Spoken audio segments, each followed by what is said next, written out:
Guys, it's Andrew here again today, and today, as you can see, we are in Euro Truck Simulator 2. Now, I know it's not Lego, but this is a project I've been working on for about the past year and a half. I have a full gauge cluster, fuel gauge, water temperature, oil pressure, and oil temperature. I have a tachometer. A speedometer will go here shortly. I don't yet have the funds for it.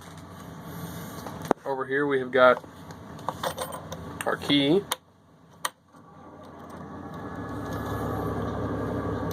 for ignition. This switch here will turn on our gauges, provide power to them.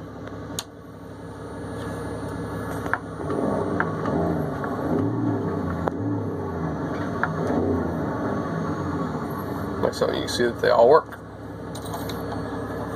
Go ahead and shut it back off. Turn that off. Now, all these switches that you see here, none of them do anything except for this top right switch.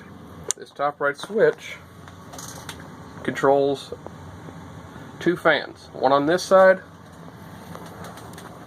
and one on the opposing side of the case.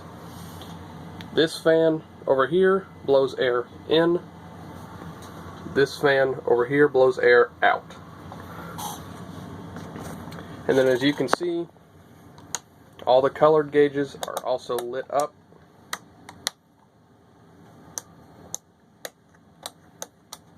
Like so. And then for at night, we have a little blue switch down here to light up the keyboard. Shut all them back off. Then the gauges are also backlit. Now, it's nice red for everything. Now the power between the lights and the gauges is separate, and I'll show you why in just a moment. Okay, so when we look inside here, it looks like a jumbled mess, but we have on this switch here, our back is this back crimp connector spade is power coming in. This middle one is power going out towards the gauges, and this top one is the ground. Now, if you follow this red one, it goes into a harness. There. If you follow it around, it runs in a loop like this to these four gauges. The ground does the same thing. It comes back around and does this. And the ground also runs off to a power supply that I picked up from Radio Shack for $70. And that board there is what controls all the gauges. All the green wires coming out of it are for signal. Now, I have to mention that all these gauges are VDO gauges in ohm range 240 to 33. Now, the difference between 240 to 33 and let's say 10 to 180 is when you provide power to the gauges right now, if they didn't have a signal on them, the 240 to 33s, the needles wouldn't move. But the other gauges, when power was supplied to them, the needle would max out and you'd have to provide signal to get the needle back down. So it's not really all that much to look at once you start going, light to light and just following them all back. They'll trace back. This switch was wired into our red one here, but the symprojects progauge controller does not provide enough amperage to run all of these bulbs. Let me see if I can't get one out here. To run all of these light bulbs separately.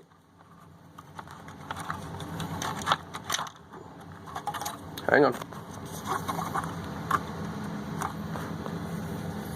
Well, I have to get the bulb out of there quick. Okay, I got it out. Now if we flip the power switch, the light bulbs are very bright.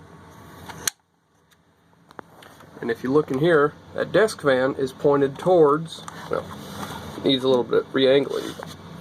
It is pointed towards the back of all these gauges, and underneath here I have one open slot on my surge protector to plug that in at night. I usually don't use the lights in the daytime because, as you can see, I have enough natural light in the room to fill the room, so the gauge lights really aren't necessary. Now moving on from that there, and it's just held in place with 6 screws, so it's a simple, it's really easy to get into if you need to access it to work on. But moving on to this panel, move my steering wheel here.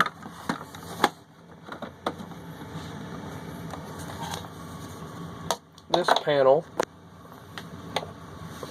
like I showed earlier, has your ignition. I have this button set to Jake brake, cruise control, light modes, high beam, drop axle. This one is set to beacons. This one to windshield wipers.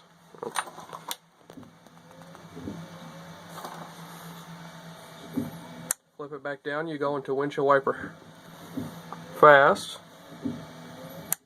Flip it up again, and they're off. And this last one is the parking brake. And we also have the 4-way flashers on the very end.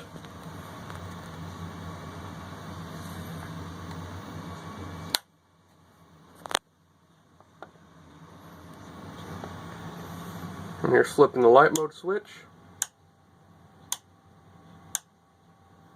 and the drop axle.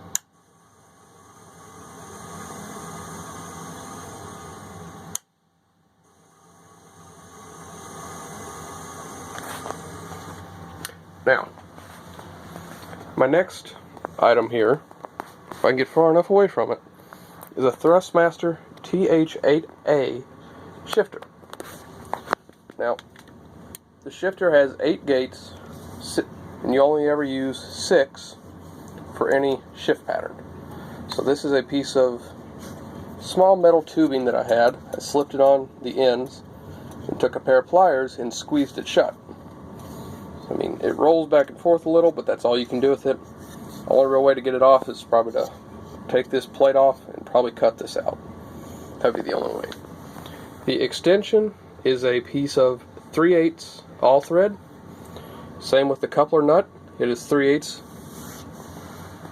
Now I have to mention that the 3/8 is not the Thrustmaster threads, but it's very close, and it was close enough to get a good snug fit on it.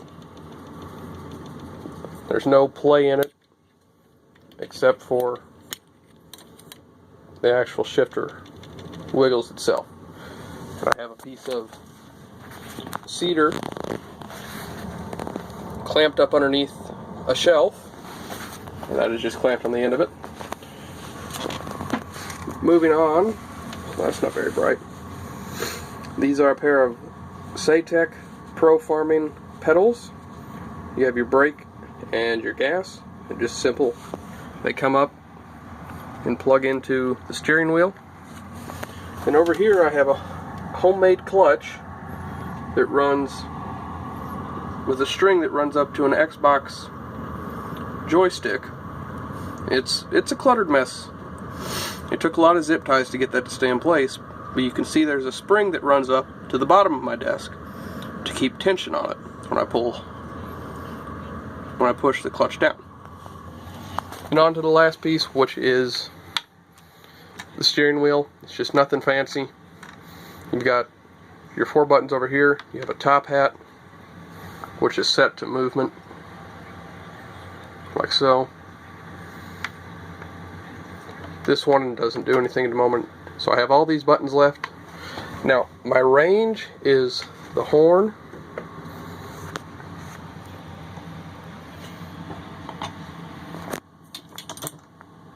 like so, and then my splitter is this down button. like so. So let me find a place to set you all up at, and we'll go for a small ride.